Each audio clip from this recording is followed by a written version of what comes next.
Okay, I am here today talking with Josh Price in relation to a topic which I think is really needed today in this world. Uh, Trying to keep it conceptually tight, and that is hope. Um, Josh, if you'd like, I'd like to give you an opportunity. If you could, just kind of tell us about you, and then we'll kind of light off from there. Yeah, absolutely. Thanks for having me, Ryan. This is really cool. I love kicking this off with you. So I'm Josh Price, live in Gulfport or near Gulfport, Mississippi. I am a business coach and uh, part-time spiritual coach, maybe to people. And then, yeah, I've got a wife, two kids, Kelly, Sully, and Brighton. And Brighton is 3 years old and has a rare mitochondrial disease called Lee's disease. It is life limiting and progressive. So it has taught me a lot. One of the things I often say is that I'm a self-proclaimed asshole that learned empathy, and that the assholeness has toned down quite a bit since going through everything with my daughter. Yeah, I can sympathize with that and empathize with that. Yeah. Having probably kind of on a similar trajectory for different reasons. So, Yeah. um, and honestly, that the situation you're dealing with, Brighton, the life changing involvement. That was part of the reason why I wanted to invite you on this in relation to specifically talking about hope. Hope being kind of an intrinsic human quality that we need to, maneuver forward. And I know in relation to what you've been going through with it, um, as she's aging and understanding more about the disease that she has, that, this is involved, you to personally develop that. With that stated, I mean, what does hope actually mean to you on like a personal level? Um, yeah, I think that the hope now really means to me, really like having faith and trust in a bigger divine plan, uh for this world, for myself, for um Brighton, for all of it. It feels hard to me to think of um hope without a divine being or without God or without purpose. And that's definitely been challenged a lot. A lot going through this. um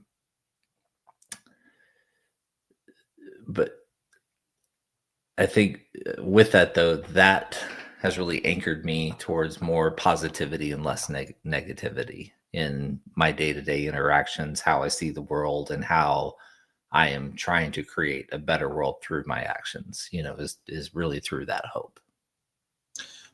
So, I mean, kind of going down the spiritual route, you kind of identify that more of something arising from, a divine existence versus non.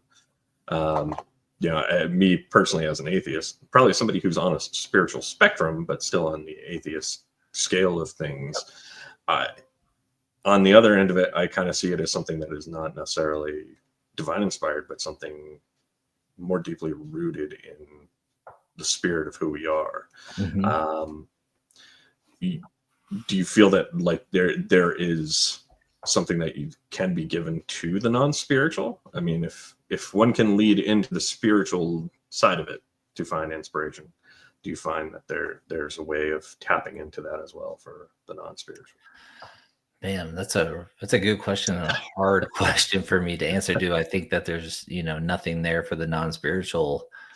um no, like I think there is a greater, again, a greater faith in humanity as a whole, that could be tapped into. That just, yeah, I mean, come on. Generally, I think that most humans want the best for all of humanity and for everybody, around them. I think we have a few humans who don't, and sometimes they create a lot of chaos and a lot of problems.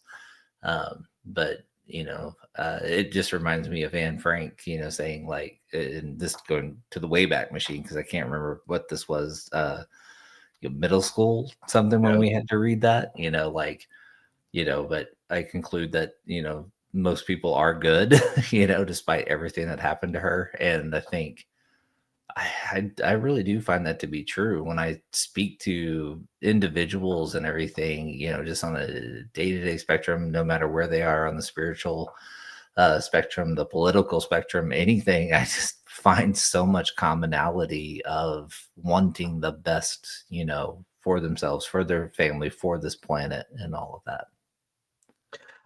Kind of that duality of hope for a better future versus, actually, I don't even know where I was going with that, as that twist between hope for oneself having a positive future, but also the hope for the world. Yes. It definitely, I mean, I don't know if your perception is the same, but it definitely seems like that hope for the world seems to be dimming, where people are more expecting for themselves and fulfillment of their personal hope. Yeah. That's actually kind of my view of negativity is a desire for oneself and only oneself. Where positivity, I believe, is, in my belief and everything, is more of a desire, for the sake to impart to others.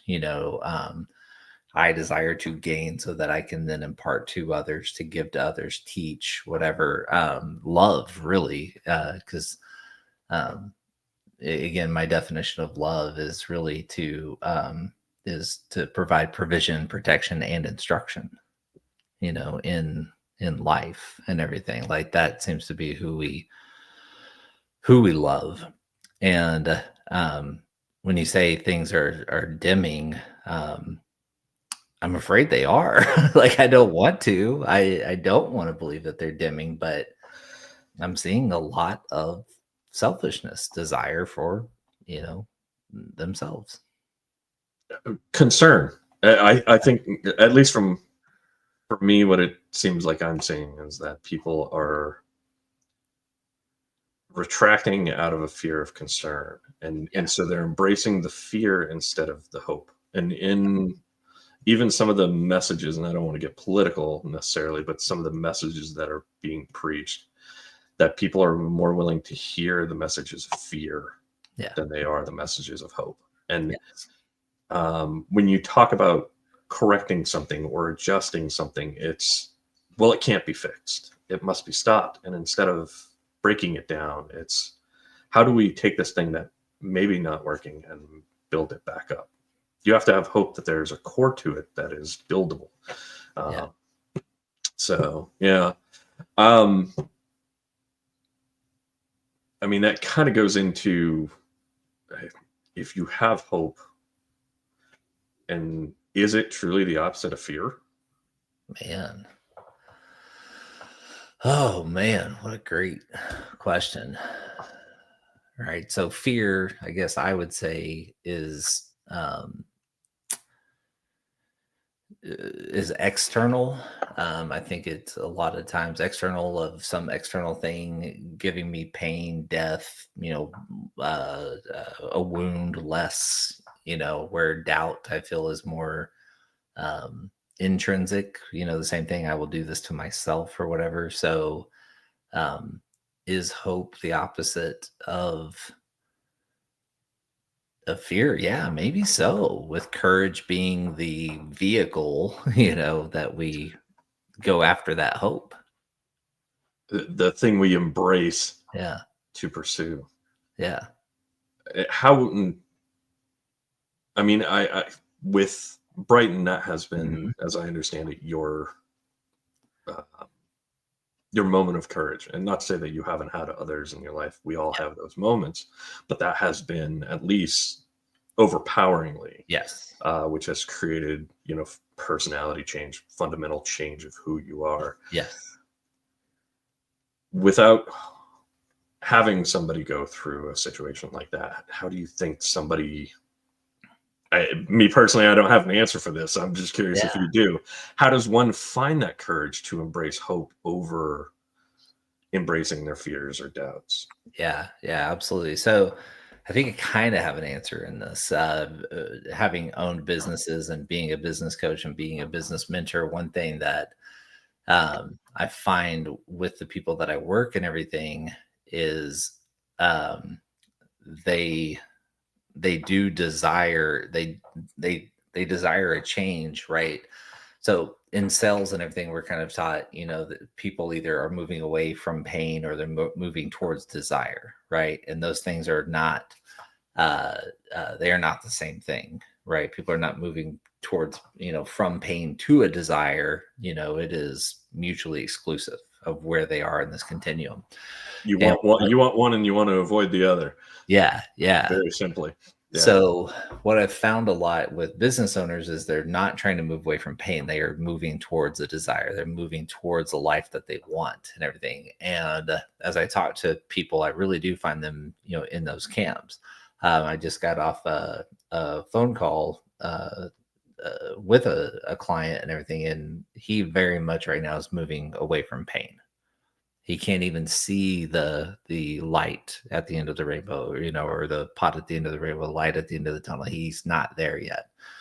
So for him, it very much is this desire for self right now. Well, what is one of the first things that I did with him? Well, what is the story that you want to have? Let's forget the story that you're in right now. Let's move to the story that you want to have. And now all of a sudden he's painting a picture of peace, of tranquility, of stronger relationship with his wife and all of this. And I think like the answer and everything is moving from uh that place of selfishness or pain or wound or whatever it is, and saying, no, I really want to go after this. I want this better world. And once you move people into that, like that's when hope starts coming. That's when courage starts coming. They start saying, like, okay, I can go after those things. I can be the change that this world needs to be a better, positive place. And how did you? What? I mean, maybe not specific to him, because that may be. But like, what would you indicate to somebody to how to inspire them to find that on their own? Yep. Yeah. Really It's great. easy for somebody from outside to tell you, "Hey, this is what's going great," but how do you find that core inside yourself to light it up? Yeah. Yeah. Absolutely. What a great question. So, in general, um, what we're really striking at a lot of times is belief, right? But belief is always through emotion. So basically, the way that I describe a belief is a perceived fact wrapped in a powerful emotion. Okay. Good. So a lot of times when I'm encountering like somebody who's trying to escape pain and everything, what the belief that they have, the emotion is a negative emotion. We're looking at fear, we're looking at doubt, guilt, shame, anything like that. So what I'm really trying to do is crack the egg open of that emotion. Can I remove the fear? Can I remove the doubt? Can I do those things so that then we can actually examine the underlying perceived fact and see if it's actually true or not? Because so often it's not true once we take away the emotion. So, um, The concept of sometimes you're afraid of the unknown that mhm, doesn't. You turn the lights off. What is that thing in the room? I don't know, but it yeah, makes you afraid. yeah, So yeah, removing exactly. that doubt. Yep, and I love the lights off because the main kind of metaphor that I use and everything is all emotion is communication to us. It is energy to us, whether it's positive, negative, whatever. So what I tell my clients and everything, we're going to resist, just like a light bulb. We're going to resist the flow of energy, and when we resist it, that's going to bring light and it's going to illuminate the situation. Okay, so now we're not in that dark world anymore. We're not in that dark room. We can actually see all the players in the room. We can see the fear. We can see it clearly. We can see the doubt. We can see the joy and the hope. Okay, but we have to first take care of the negative emotions first all the time. get them, like destroy them, and then Lock them up. Yeah. then we can move to the positive emotions and start moving people to what they actually want.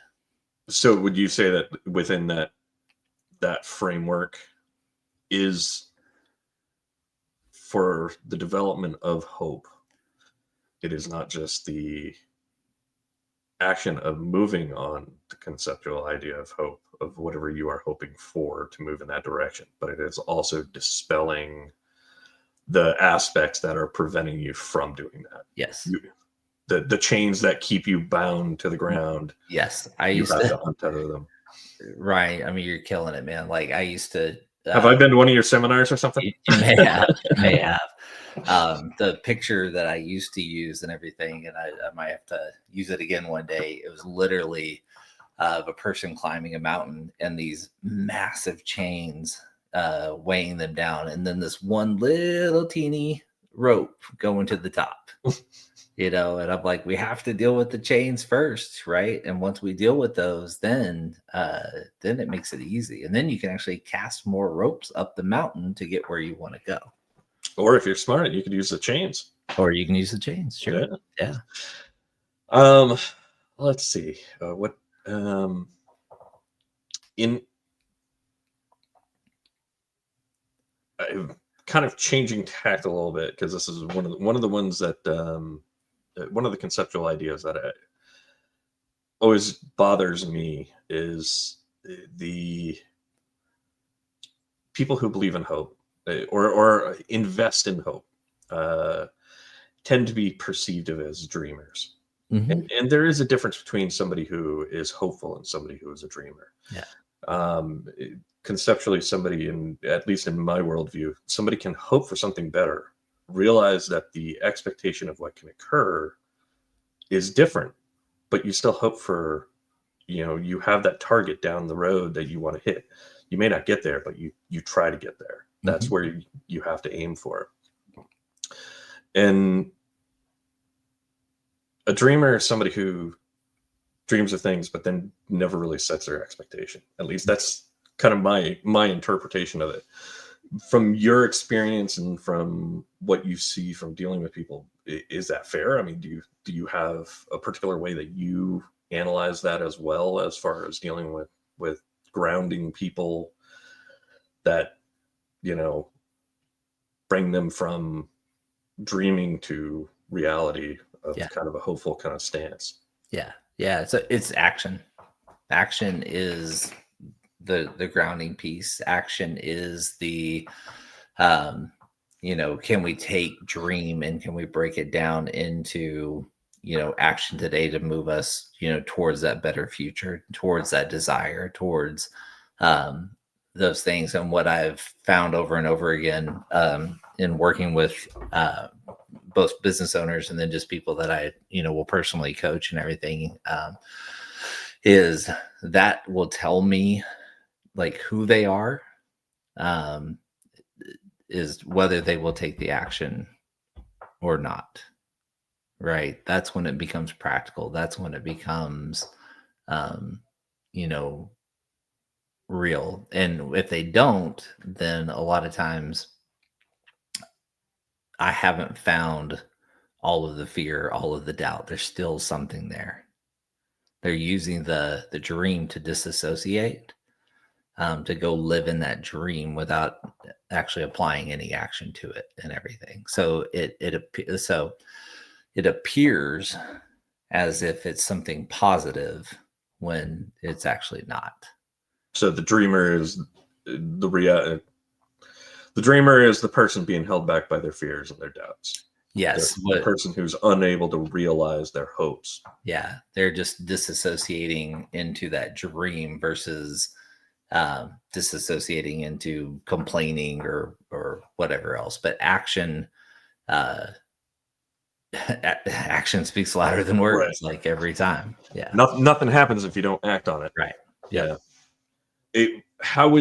So in dreamers being, taking the dreamer and making them somebody who fosters that and moves towards hope, how do you deal with the person who is dealing with the expectation they create an expectation to try and realize that hope, but then that expectation can't be realized, or they fail that expectation, and the fears and the doubts then pile back on them. Within a business context, somebody goes out, they start their own business, they become afraid to do that again after failing at it on the first try, or the third try, however many times it takes to kind of break that faith. How do, like, what would you coach in a situation like that? Yeah. So, again, that's going to bring me back to, okay, we're piling up, negativity and everything. And it's also why a lot of people that work with me, we continue to meet weekly or monthly, even while they're having success, because we're constantly cleaning out, any negativity that's coming in.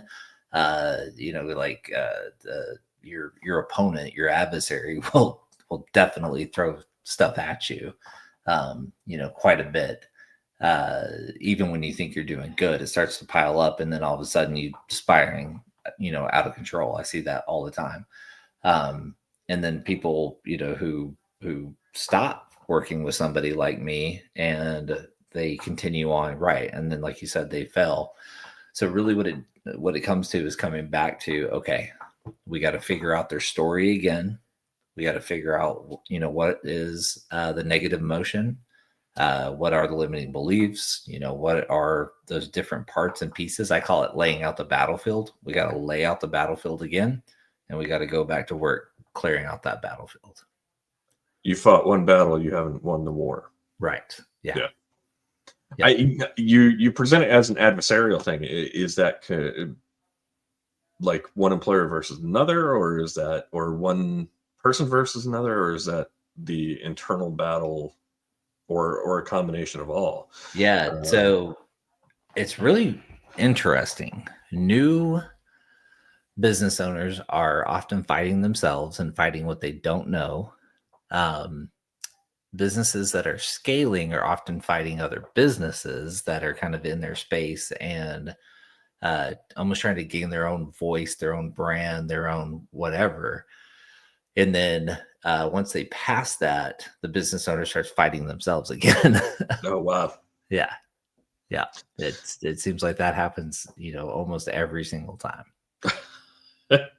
Cyclical, I guess. Yeah. And then they get back into that bigger pool, they end up fighting another group of opponents, and then fighting It themselves. totally, yeah, it can totally happen. Depending on how they want to scale. Do they want to get bought out? Do they want to stay in it and increase market share? Yeah, and then they're taking on new opponents, and they got to figure out who they are in that. But yeah, it definitely seems to kind of go, mindset business, through those cycles. Yeah. It's kind of funny, we've gone from you know personal components of living one's life to the business world, Yep. and how those things can parallel. um, Probably one of the bigger questions, and I don't know if you have any experience of it to determine, but is this a American cyclical kind of scenario, or is this something that could be much more broadly analyzed worldwide, as far as, beyond our culture, to, other cultures out there? I don't know if you've run into any of it, but Yeah, it's a really great question. I can't speak to it like as an expert. I have worked with businesses in Ireland, UK, and Sweden, and Australia. Um, Aus- and there does seem to be a ton of money motivation in the United States and Australia. Quite a bit of, we want to be the biggest, we want to be the best, and everything else. One thing that I found in Ireland, UK, and Sweden is there seems to be a little bit more cultural impact, and they tend to think of how their business is giving back, and they're not trying to just grow and grow and grow and grow and grow and grow into an unstoppable, you know juggernauts. yeah, juggernaut. Yeah. So that seems to indicate that there's a cultural underlying of perception of employee to, which I don't really think is really contextually with what we're going, but might be a conversation for another day. Yeah, absolutely. But I think we've covered quite a few topics. I don't want to water down anything that we've discussed. I want it to remain very solid so that we can, if there's something we can touch on at a later point. But I think I do want to give you an opportunity in relation to Brighton. I know we kind of touched on her at the beginning, but I want to give you every opportunity if there's anything you want to discuss, or even I know you have a GoFundMe out there if you'd like to kind of put some information out there for that, which I can also add on later, but I want to give you an opportunity to talk about that. Absolutely. So, man, it's hard. It's hard to, I guess it's just kind of start from the beginning and everything. Cause like all of my business education and everything else, like I really do think prepared me for Brighton and through all of this. And it's very weird. It's just like life is like that, I guess. So as soon as Brighton was born, she was not breathing on her own, and they took her, to the NICU, and I think we were there for, I don't know, 14 days, something like that. And then she was breathing on her own, and the doctor told us, like, she's going to be fine. It looks like there's no other issues. And she was just always small. And at about, I think it was about 4 months, 6 months, my wife was just like, look, there's something wrong. And I'm like, there's nothing wrong. She's just a small little girl, like that's her. Your little peanut. Yeah, my little peanut. And Kelly was like, no, I really think there's something wrong. I'm going to start pursuing this. And so she took her to the pediatrician. Every little thing that was kind of happening, she, would let them know. Well, out of nowhere, Brighton started to have these fits, is probably the best way to say it. It wasn't seizures and everything, but her eyes, would be focused, and then they would literally kind of like spread apart, and she would just start screaming. And it was just the worst thing. You just grab her and hold her close to you as you can, and just, just love on her until she'd stop. So we got her a neurology appointment, and we took her to it. And again, he was like, everything you're describing to me and everything, there just doesn't seem to be anything wrong, but let's put another appointment on the books.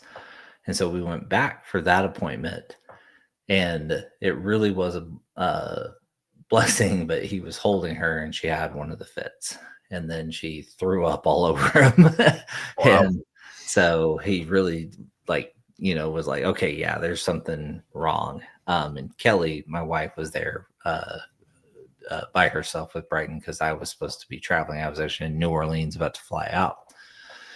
And the doctor was like, hey, I'm going to call Ochsner over in New Orleans and have them check you guys in to do a full gamut of testing and everything else. So Kelly calls me and tells me what's going on. I'm like, should I fly out? And she asked the doctor, and the doctor was, yeah, you'll be in for the weekend and you'll be out. No big deal. And I could just hear it in Kelly's voice. She's telling me to go, and I was like, nope. So I went to the counter, got them to refund the ticket, due to the medical emergency, and drove back to grab both of them. And then we drove back to New Orleans, about an hour and a half drive from where we live. And we check in. Again, we're thinking we're going to be, in and out. And I mean, they're doing everything. They're doing MRIs, X-rays, scoping her. It's really in such a terrible situation, but it's just really neat that they can do all of this, that you can check into one place like a John Hopkins or like an Ochsner, and they have every single thing there to run a battery of tests. And So we were thinking we were getting out on that Monday, and it soon became clear that they didn't know what was going on, but whatever their instincts were telling them was not good, because next thing we knew, it was going to be the next Monday. Like, hey, there's more that we want to do. We want to now run genetic testing. We want to do all of this. While she was there, every single time that they fed her, she started throwing up every single time.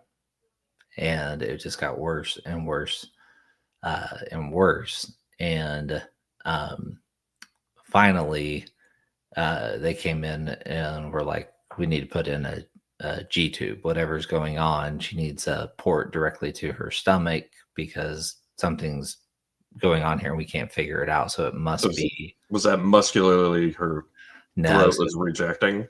Yeah, well, it was coming up from her stomach and everything, but she could swallow appropriately. She had a swallow study and all of that. It was turned out to be neurological, that it was just too much for her. So they put in the G tube.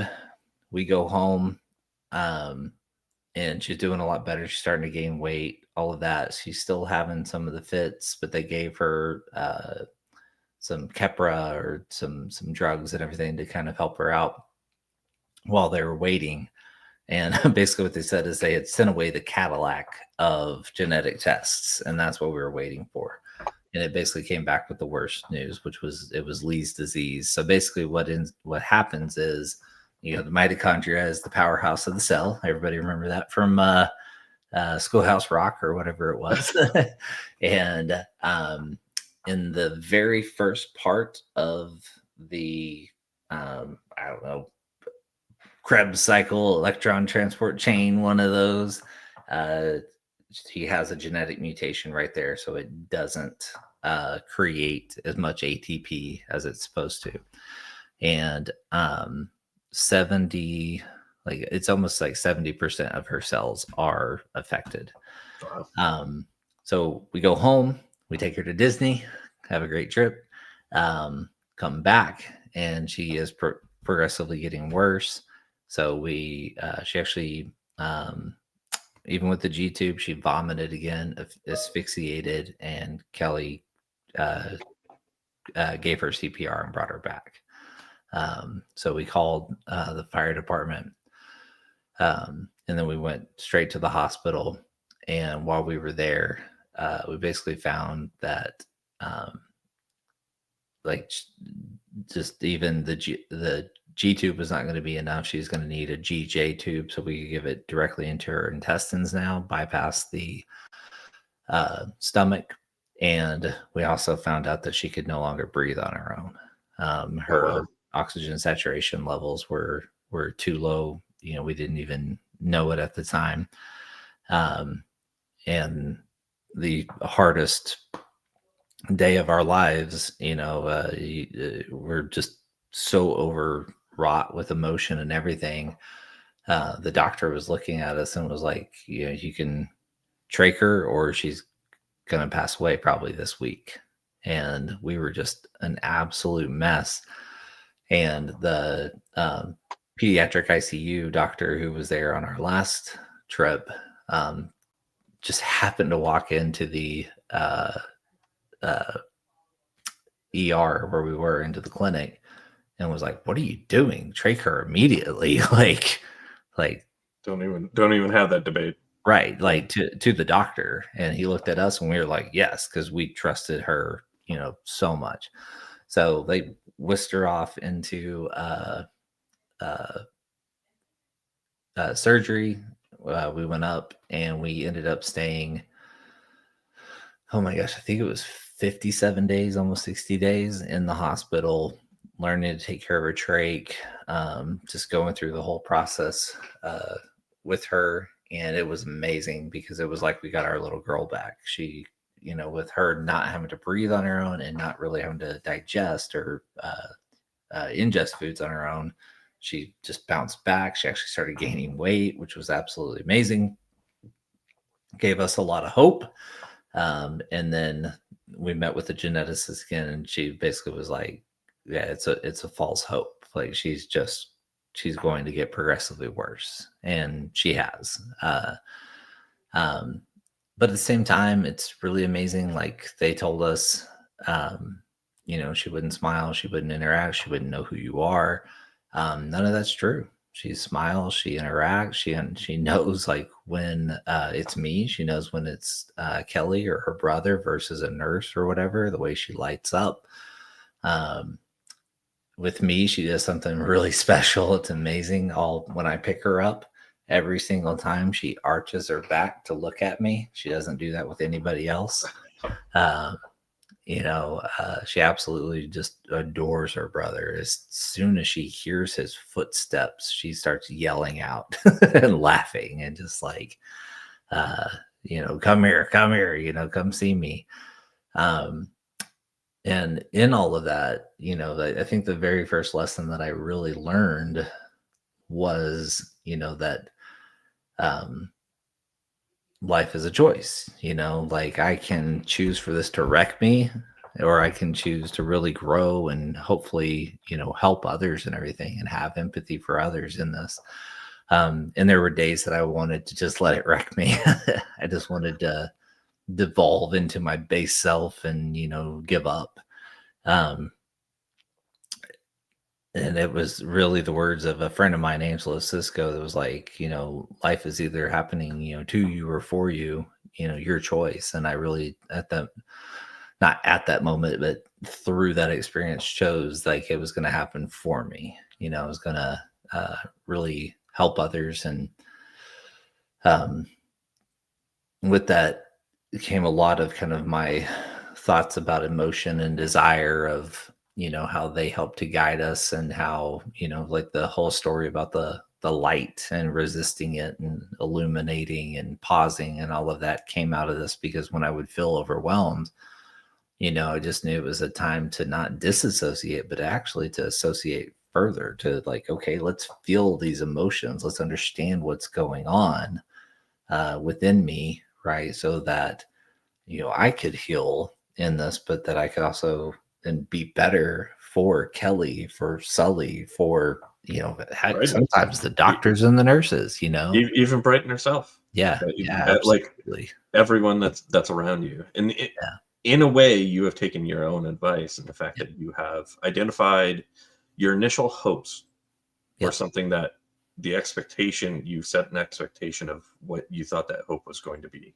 yep, Reality life has happened to you, and you have reset that yeah, hope and expectation, and now your expectation is different, and yeah. based on viewing that, you are cherishing those moments that you Oh, have with Brighton, the things that she brings, the memories that you are going to create with her yeah, arching her back, that moment and that feeling that you get yep, with that.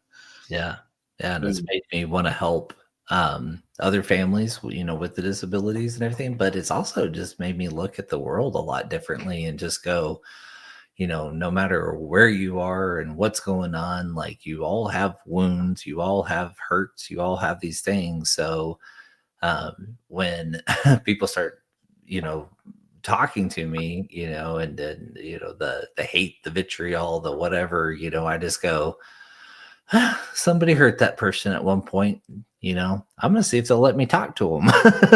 we're all carrying wounds, Yeah. Yeah. and we all cover it up in our own way. Either we Yep. Yep. duck into our shell like a turtle, or Yeah. we're all hard and crusty like a crab. Yep. Somehow. So Yeah. I know there's way more out there, and um, if I get the opportunity, I would love to have you back to Sure. discuss further. I do want to give you the opportunity to plug again for your GoFundMe, if you have that information Okay. available, if you want to kick it out there. I will have to give you the link to it because Yep, I don't have it. But if available. If not, yeah, we can just tag it on afterwards. yeah, I'll Okay. give you the link. And if anybody who's listening to this, if you just search Brighton Price, you'll find it in GoFundMe. Um, and yeah, there's two lessons that I would just have everybody take. Everybody take. If you take these two lessons, I think they will absolutely change your life. And I actually would be so bold as to say they will change the world. And they are, number one, pause before you react to anything. I don't care if it's good or bad. Pause, take it in, give yourself a moment of breath before reacting. And then in every situation in your life, figure out how you can be the effort. And it will change your world. Excellent. Excellent. I like that advice. Well, thank you very much, Josh. I hope you have a wonderful day, and as always, best wishes for Brighton as well. Yeah, thanks, Ryan. Thanks for letting me be the first guy. Appreciate it, man. Appreciate it.